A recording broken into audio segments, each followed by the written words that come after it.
السلام علیکم، T P news کے ساتھ میں ہوں زیر خان۔ آج کل موجودہ حالات پاکستان کے بڑے خراب چل رہے ہیں۔ اس وقت معاشی حالات پاکستان میں جو بل آ رہے ہیں یا مہنگائی کا طوفان آ رہا ہے، تھمنے کا نام نہیں لے رہا۔ پاکستان میں اس وقت عوام کی بہت بری حالت ہے۔ اس وقت بل کی وجہ سے جگہ جگہ احتجاج ہو رہے ہیں، اس کے علاوہ ہڑتالیں ہو رہی ہیں۔ کاروباری حضرات ہڑتال کا اعلان کر رہے ہیں۔ جو چھوٹی موٹی پارٹیاں جیسے جماعت اسلامی ہو گئی اور مطلب کہ کہہ سکتے ہیں کہ پاکستان پاک سرزمین پارٹی ہو گئی، یہ سب پارٹی جو ہیں وہ احتجاج کر رہی ہیں اس ہڑتال کے خلاف۔ حتیٰ کہ پاکستان میں یہ ایک نیا مذاق بن چکا ہے۔ جنہوں نے بل بڑھائے ہیں، جنہوں نے پاکستان میں بل بڑھائے، پٹرول کے ریٹ میں، وہ بھی احتجاج کر رہے ہیں۔ ہم بات کر رہے ہیں پاکستان جمعیت علماء اسلام کی بات کریں، انہوں نے بھی پشاور میں ہڑتال کا اعلان کیا اور احتجاج کیا۔ تو بات کرنے کا مقصد یہ ہے کہ پاکستان میں ایک پارٹی جو خود بل بڑھا رہی ہے، پٹرول کے ریٹ بڑھا رہی ہے اور حکومت میں بیٹھی ہے اور وہ خود ہی احتجاج کر رہی ہے، تو اس کے بارے میں ہم کچھ بھی نہیں کہہ سکتے۔ یہ پاکستان کے موجودہ حالات ہیں۔ اور دوسری بات یہ ہے کہ اس وقت پاکستان ٹوٹلی طور پہ جو ہے آئی ایم ایف کے آگے گھٹنے ٹیک چکا ہے۔ پاکستان جو کہہ رہے ہیں کہ ڈیفالٹ نہیں ہو رہا، پاکستان ڈیفالٹ ہو چکا ہے۔ جتنے بھی معاشی لوگ بیٹھے ہیں وہ کہہ رہے ہیں اگلے چند ماہ پاکستان کے لیے بہت امپورٹنٹ ہے، کیونکہ بہت زیادہ مہنگائی آنی ہے۔ پاکستان میں پیٹرول کا ریٹ 400 تک جانا ہے، ڈالر 350 تک جانے کا امکانات ہیں۔ آج پاکستان میں مذاکرات ہوئے آئی ایم ایف کے تھرو، اور وہ بھی بجلی کے انہوں نے کہا کہ ریلیف دیا جائے عوام کو، تو آئی ایم ایف نے انکار کر دیا ہے۔ اس ٹاپک پہ بات کرنے کے لیے ہمارے ساتھ موجود ہیں پاکستان مرکزی مسلم لیگ کے صدر ہیں میاں والی کے جناب محمد عمیر خان صاحب۔ سر پہلے تو آپ کا شکریہ، آج ہم نے بڑے عرصے بعد ہماری بات چیت ہو رہی ہے۔ تو سر یہ بتائیے کہ کیا آپ کو لگتا ہے کہ جو پاکستان ہے ڈیفالٹ کر چکا ہے، جس طرح انہوں نے آئی ایم ایف کے سامنے اپنے گھٹنے ٹیک دیے ہیں؟ سب سے پہلے تو میں یہ کہوں گا کہ جب آپ اپنی معیشت اور اپنا کنٹرول دوسرے ملکوں کے ہاتھ میں دے دیتے ہیں تو پھر آپ گھٹنے ٹیکیں یا نہ ٹیکیں، آپ کے گھٹنے ٹکے ہوئے ہوتے ہیں۔ جب آپ اپنی ملک کا نظام چلانے کے لیے آئی ایم ایف سے قرضے لیں گے، آئی ایم ایف سے پیسے لیں گے، تو یقیناً جب وہ پیسے دیں گے تو رول ریگولیشن بھی اپنی مرضی کی رکھیں گے۔ جب وہ اپنی مرضی کی رکھیں گے تو پھر آپ کی مرضی جب ختم ہو جاتی ہے تو پھر آٹومیٹیکلی آپ کے گھٹنے ٹکے ہوئے ہوتے ہیں۔ اب پچھلے دنوں جو ہمارے وزیر اعظم نگران صاحب ہیں، انہوں نے کہا جی ہم بجلی کے بلوں کے معاملے میں جو ریلیف ہے وہ آئی ایم ایف سے پوچھ کر دیں گے، اس کے علاوہ ہم خود سے نہیں دے سکتے۔ لیکن جب یہی ریلیف عوام کو دینے کی باری آتی ہے تو آئی ایم ایف سے پوچھا جاتا ہے۔ لیکن جب اے سی صاحب اور ڈی سی صاحبان کو یا ڈی پی او صاحبان کو جب نئی فارچونر گاڑیاں یا ویگو ڈالے دیے جاتے ہیں تو اس وقت آئی ایم ایف سے نہیں پوچھا جاتا۔ تو یہ قوم کے ساتھ بھونڈا مذاق ہے، اور جو یہ شرائط آئی ایم ایف کے سامنے مان کے آتے ہیں پبلک کے سامنے کیوں نہیں رکھتے؟ اسی لیے نہیں رکھتے کہ یہ وہاں کچھ لکھ کر دیتے ہیں اور یہاں عوام کو کچھ اور بتایا جاتا ہے۔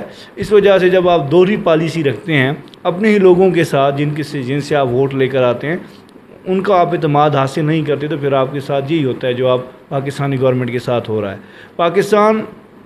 میں نہیں سمجھتا کہ پاکستان ڈیفالٹ کر چکا ہے، کیونکہ میرے نزدیک پاکستان جو ہے ایک ایسی جو حقیقت ہے جس سے کوئی انکار نہیں کر سکتا۔ اس کا وجود جو ہے وہ اللہ رب العالمین کی طرف سے ایک معجزہ ہے۔ جب وہ اللہ کے نبی پاک صلی اللہ علیہ وسلم ہجرت کر کے مدینہ گئے تھے تو اس وقت لوگ مکہ سے جب مدینہ ہجرت کر کے گئے تھے تو لٹے پھٹے گئے تھے، قربانیاں دی تھیں لوگوں نے۔ جب اسی طرح پاکستان بنا تو پاکستان میں جب انڈیا سے لوگ ہجرت کر کے آئے تو پاکستان کے اندر لٹے پھٹے لوگ آئے، یہاں بھی قربانیاں دی گئیں، یہاں بھی ہجرتیں ہوئیں۔ وہ بھی ریاست مدینہ اسلام کے نام پر بنی تھی، یہ پاکستان کی ریاست بھی اسلام کے نام پر وجود میں آئی تھی، اس کی بنیاد بھی لا الہ الا اللہ تھی، یہ بھی لا الہ الا اللہ ہے۔ تو شروع میں ان کو بھی مشکلات کا سامنا کرنا پڑا تھا، یعنی کتنی مشکلات کہ ایک طرف 1000 کا لشکر ہے اور دوسری طرف 313 کا لشکر، اور ان کے پاس لڑنے کی نہ تلواریں ہیں، نہ تیر ہیں، نہ کمان ہیں۔ تو پاکستان کے اوپر مشکل حالات ہیں، اس میں کوئی شک نہیں، لیکن میں اللہ کی رحمت سے مکمل طور پر پر امید ہوں کہ پاکستان ڈیفالٹ نہیں کر چکا۔ یہ ہمارے حکمرانوں کی نااہلیاں ہیں، نالائکی ہیں، ان کی منافقت ہے، ان کی غلط پالیسیاں جس کی وجہ سے عوام کو سفر کرنا پڑ رہا ہے، عوام کو اتنی تکلیفیں برداشت کرنا پڑ رہی ہیں۔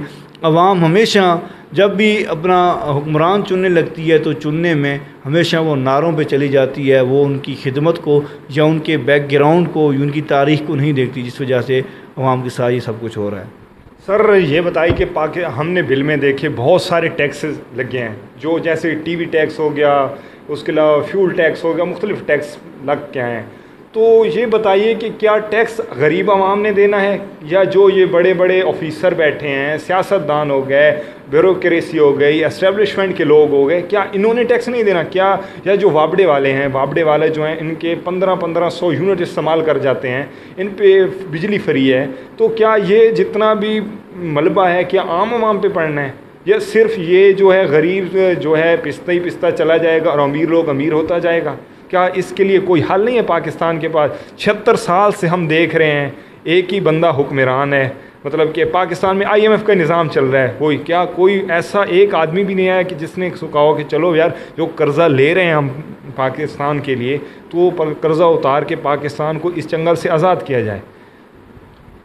پہلی بات تو یہ کہ آپ نے کہا کہ اس بجلی کے مہنگے بلوں کا اور ٹیکسز کا حل یہ ہے کہ آپ وابڈا کو پرائیویٹائز کر دیں.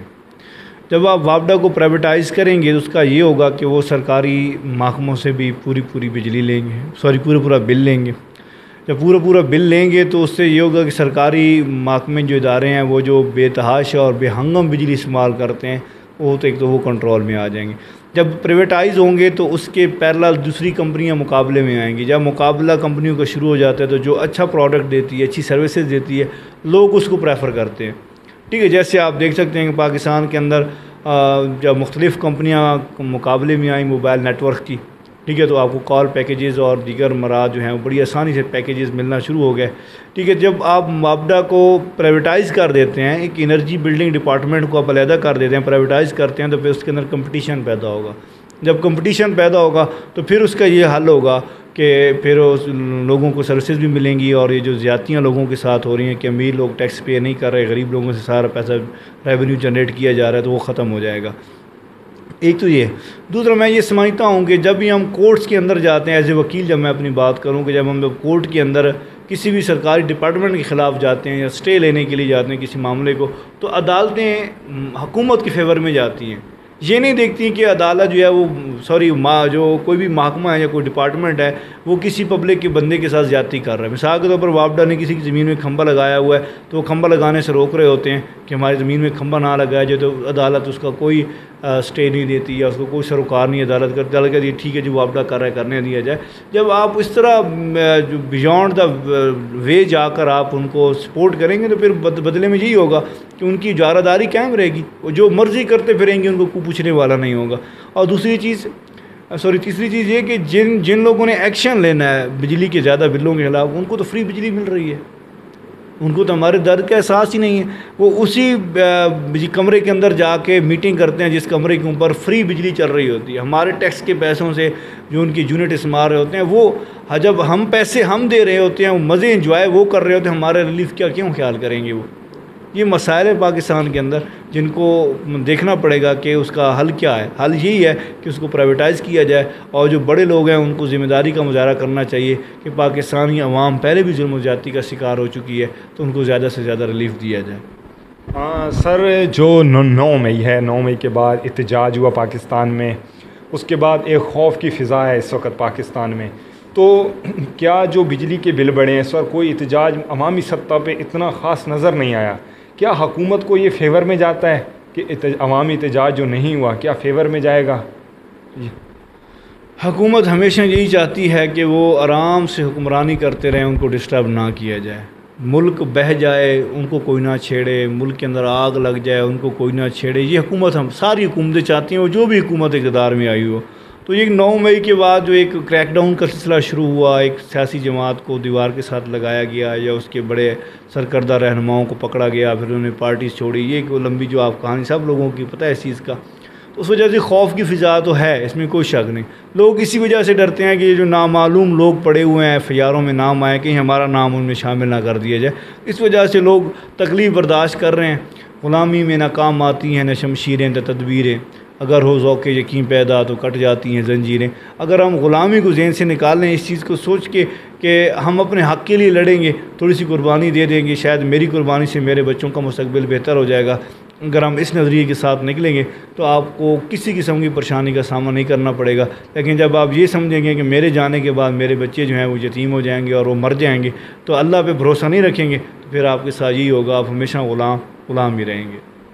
تو آج ہمارے ساتھ موجود تھے محمد عمیر خان ایڈوکیٹ, صدر پاکستان مرکزی مسلم لیگ میاں والی کے. تو انشاءاللہ ملتے ہیں نیکسٹ پروگرام میں. ہمیں اجازت دیجیے, ہمارے چینل کو سبسکرائب کیجیے, ویڈیو کو شیئر کیجیے اور لائک کرنا مت بھولیے.